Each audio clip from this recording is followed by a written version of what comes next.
मैं जब lyric writing में आया था तब मैं लिरिक राइटर बनना नहीं चाहता था।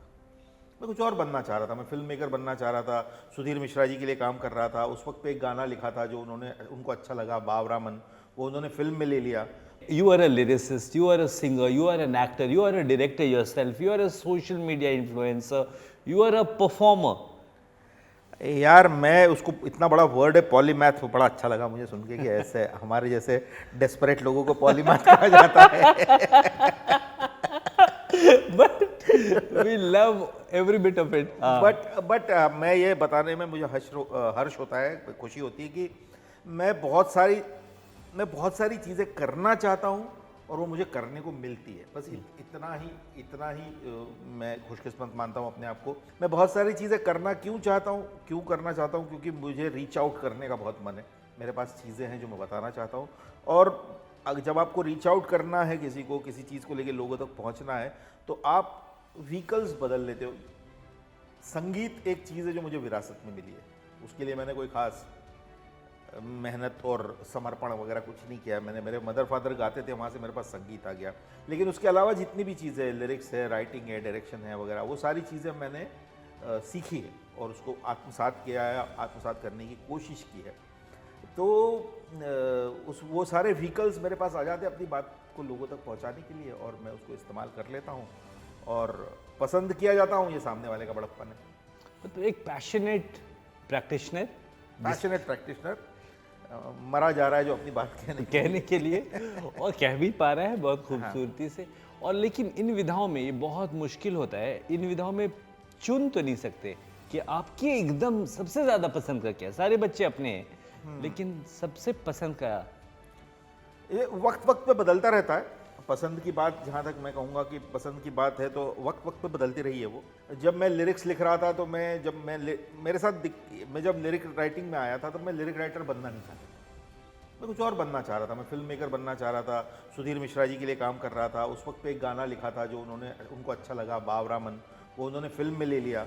उसके बाद में मुझे उसी दिन, जिस दिन गाना रिकॉर्ड हो रहा था, उस दिन प्रदीप सरकार जी से मुलाकात हो गई उसी स्टूडियो में। उन्होंने मुझे बुलाया और कहा कि मैं परिणीता नाम की एक फिल्म बना रहा हूँ। वो पिच कर रहे थे विधु चोपड़ा जी से, वो वाली फिल्म। तो उन्होंने कहा उसके गाने आप लिखो। तो पहली बार एक और गाना जो उन्होंने मेरा ले लिया, जो मैंने पहले से लिखा हुआ था, जो कविता थी, वो उन्होंने ले ली। वो विधु चोपड़ा जी को सुनाई, उनको बहुत अच्छी लगी। तो उन्होंने कहा अब बाकी के गाने तुम ही लिखोगे। अब बाकी के गाने जब लिखने की नौबत आई तो वो पहली बार ऐसी नौबत आई कि अब आपको, ये दो तो गाने पहले से लिखे हुए थे, तो इसके ऊपर किसी का जोर नहीं था, कोई ब्रीफ नहीं था जिसके लिए मैंने लिखे थे। तो मन में आए थे तो लिख दिए थे, और वो दोनों लग गए थे फिल्मों में।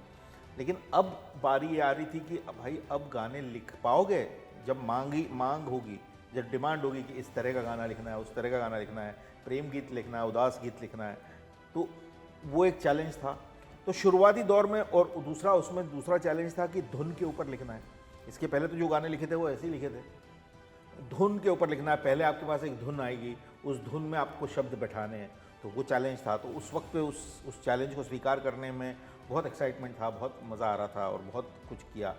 संगीत गाना गाने की भी एक दौर था जब मैं बड़ा घबराता था मैं गाना गाने से। मतलब मुझे लगता था कि मैं उतना सुरीला नहीं हूँ जितना मुझे होना चाहिए। इस तरह की जो चीज़ें होती है ना, क्योंकि 30-32 साल की उम्र में जब आप रिकॉर्डिंग स्टूडियो में पहला गाना गाते हो, और उसके पहले कभी गए ही नहीं हो आप। थिएटर में मैंने गाया हुआ है गाना, लेकिन उसके पहले मैं कभी रिकॉर्डिंग स्टूडियो में गया नहीं, क्योंकि मैंने कभी एस्पायर ही नहीं किया सिंगर बनना। तो मेरे लिए वो भी एक अपने आप में बहुत ही मज़ेदार अनुभव था कि जब आप पहली बार गा रहे हो, आपका गाना लोगों को अच्छा लग रहा है, अरे भाई ये क्या हो गया।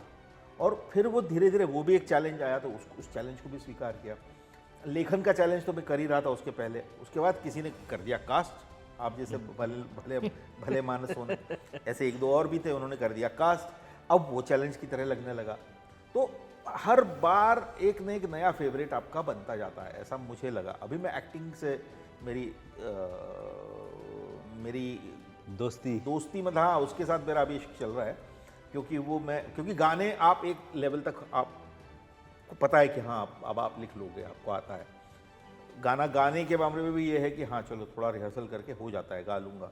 अभी एक्टिंग के मामले में मेरी नए चैलेंजेस आ रहे हैं और मैं उनको स्वीकार कर रहा हूँ और मैं करने की कोशिश कर रहा हूँ।